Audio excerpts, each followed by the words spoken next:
Fala, meus queridos e minhas queridas, tudo bem? Tranquilo? Eu sou Rafael Rosendo, meu sinal é esse e hoje teremos mais uma aula de Educação Física para o nono ano do ensino fundamental. Na aula de hoje trabalharemos com essa habilidade aqui, ó, conhecer diferentes papéis em esportes individuais e coletivos, certo? Então, para a gente entender, primeiramente, um pouco desses papéis nos esportes individuais e coletivos, a gente vai conhecer as dimensões sociais do esporte, que são as formas pelas quais o esporte se apresenta na sociedade, as formas pelas quais ele se manifesta. São três: o esporte de alto rendimento, que é aquela dimensão do esporte mais conhecida, que a gente geralmente vê na televisão, praticada por atletas profissionais, que possuem regras universais, que tem um espetáculo à parte.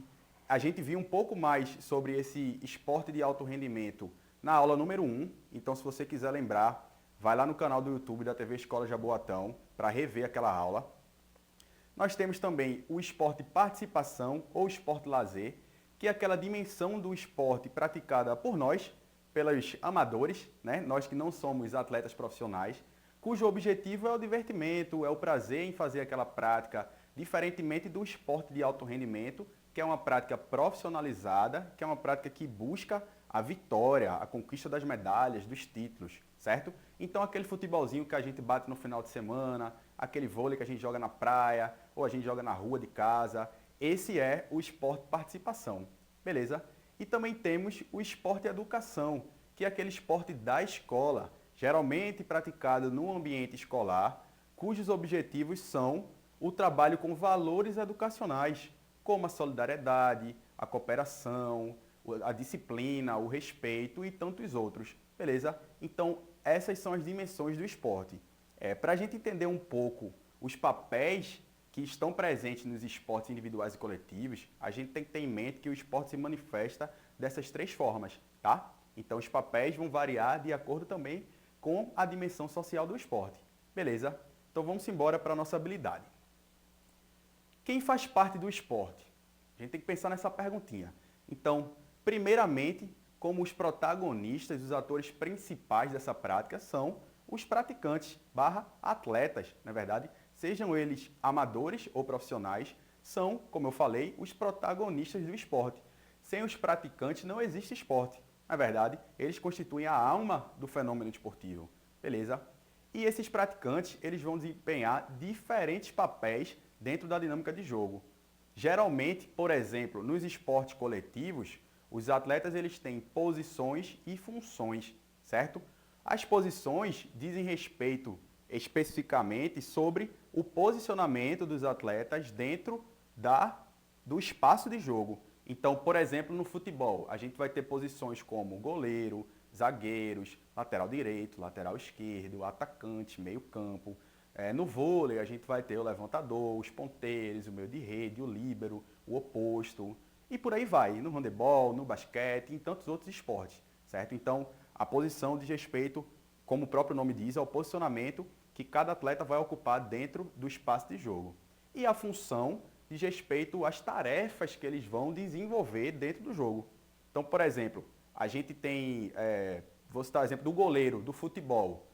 Essa é a posição dele, goleiro, e como função ele tem prioritariamente uma função defensiva, de defender a barra para evitar o gol adversário. Ah, professor, quer dizer que o goleiro não pode atacar? Não, ele pode atacar, mas a natureza da sua posição é a defesa, certo? Da mesma forma que a gente vai ter outras posições cujo principal objetivo, cuja principal função é o ataque, como por exemplo o atacante. E posições que variam mais nessa coisa de atacar e defender, como um meio-campo, como um lateral, certo? A gente pode ter, inclusive, jogadores de uma mesma posição que desempenham funções diferentes, certo? Então, os papéis que esses praticantes vão desempenhar dentro da dinâmica de jogo vai variar muito, vai variar com o esporte, vai variar de acordo com a proposta que a equipe dele tem para aquele jogo, vai variar de acordo com o momento pelo qual a equipe está passando a situação do jogo, se está perdendo, se está ganhando, se precisa ir para frente ou se defender. Enfim, variados são os papéis que os praticantes vão desempenhar dentro de jogo. Beleza? Quem mais faz parte do esporte? Aqui a gente vai falar um pouco mais sobre o esporte de alto rendimento, tá? Então, a figura do árbitro, ou de um juiz, ou árbitra ou juíza, certo? Que é o quê? Aquela figura de autoridade dentro do esporte que detém o conhecimento das regras e está ali para fiscalizar o cumprimento dessas regras, certo? No esporte de alto rendimento, essa pessoa desempenha esse papel, é uma pessoa de fora, que não está praticando, que é uma pessoa profissional e está ali justamente para fazer valer as regras. Ou para avaliar o desempenho de determinados atletas, como por exemplo nos esportes técnico-combinatórios. Quando a gente fala desse papel nos esportes participação ou no esporte educação, geralmente a figura do árbitro, do juiz, já é desempenhada pelos próprios praticantes. Na verdade, a gente mesmo, como está jogando, a gente fiscaliza ali o cumprimento das regras. Não precisa convocar uma pessoa profissional de fora para ir lá arbitrar o jogo da gente, beleza? Então, o árbitro também é mais um papel que existe nos esportes individuais e coletivos. Treinador técnico ou treinadora técnica é aquela figura que comanda a equipe, que treina, que tenta colocar suas ideias em prática lá com aquela equipe, certo? É a figura de uma pessoa como se fosse um maestro da orquestra, né? É o grande cérebro ali por trás daquela equipe. Então tem um papel de orientar a equipe durante as partidas e também de preparar essa equipe. Juntamente com o treinador ou treinadora, tem uma série de papéis que são os cargos técnicos que auxiliam esse sujeito, no caso treinador ou treinadora, a preparar as equipes, como os preparadores físicos, como os auxiliares técnicos, os preparadores específicos de posições, como preparador de goleiro, analistas de desempenhos e por aí vai. Também temos cargos técnicos voltados para o âmbito da saúde, que cuidam da parte física, do condicionamento físico dos atletas. Então, os médicos, fisioterapeutas, enfermeiros e enfermeiras, massagistas, fisiologistas e tantas outras pessoas que trabalham dentro do esporte. A imprensa esportiva também desempenha importante papel nos esportes, papel de veicular, de divulgar essa prática social, certo? Então, um conjunto de jornalistas desempenha um papel importante, como os narradores, comentaristas, apresentadores de programas esportivos, radialistas, jornalistas que ficam na beira do campo, na beira da quadra, que escrevem matérias para sites, para revistas, jornais. Então, uma série de profissionais que desempenham também um papel importante no esporte, principalmente de alto rendimento. E por fim, mas não menos importante, os torcedores. A torcida, na verdade, a torcida consome, a torcida assiste, incentiva, a torcida financia também o esporte. Como a gente viu também um pouco na aula 1, a torcida ela faz a máquina do esporte girar, ela financia os atletas, as competições, né? E a torcida abrilhanta o espetáculo. Então, a gente tem que ter um senso crítico de não colocar o esporte num lugar onde ele não deve ocupar, certo? De extrema importância na nossa vida. Mas, por outro lado também, a gente se envolve emocionalmente. A gente mora num país que tem o esporte como muito forte na nossa cultura. Então a gente cria uma identidade, cria uma relação emocional muito grande. A gente fica feliz, fica triste, sofre, chora, fica alegre, tira onda. Quem aí de vocês nunca tirou onda na escola porque seu time ganhou um clássico, hein? Ou aquele joguinho massa, aquele título bem suado. Eu mesmo, eu tiro onda até hoje, não vou mentir. Quando o Popote Malvado ganha, quem perturba sou eu. Então, seguinte, esses são alguns papéis, tá? Os principais, porém existem outros também, certo? Como o pessoal que trabalha com a gestão das equipes, os dirigentes, presidentes, conselheiros e outros cargos, pessoal que trabalha com o transporte, que trabalha com a segurança, enfim. Vários são os papéis que existem nos esportes individuais e coletivos, tá? A ideia aqui era a gente ampliar um pouco a nossa visão, saindo dos papéis desenvolvidos pelos praticantes, que são os principais, como eu falei, mas também olhando para fora, analisando esse fenômeno social que é o esporte e olhando uma série de outros papéis que são desempenhados. Beleza? Então vamos lá, vamos para o desafio de hoje. Como o conteúdo foi tranquilo, foi suave, o desafio vai ser um pouquinho mais complicado, mas porém também vai ser legal, eu garanto. Seguinte, vocês vão organizar um mini torneio de dominó ou outro jogo entre você e as pessoas que moram contigo e vão registrar essa atividade. Professor, eu não tenho dominó. Como eu falei, pode ser outro jogo, pode ser baralho, pode ser dama. Eu não tenho jogo nenhum, pode ser de pau ímpar, pode ser de pedra, papel e tesoura, enfim, qualquer jogo, tá? E você vai fazer esse mini torneio na sua casa, com quem mora contigo, beleza? Não vai envolver outras pessoas, não. Então vamos lá, eu vou dar um exemplo aqui como se fosse um torneio de dominó para vocês seguirem o passo a passo. Primeiro ponto, vocês vão definir as regras e o formato de competição. Então, um exemplo aqui do dominó seriam as regras habituais de dominó, aquelas que a gente já conhece, disputa-se em duplas, 6 peças para cada pessoa, a batida normal vale 1 ponto, a de carroça vale 2, a de lailô 3, vocês sabem, né? A partida acaba em 6 pontos.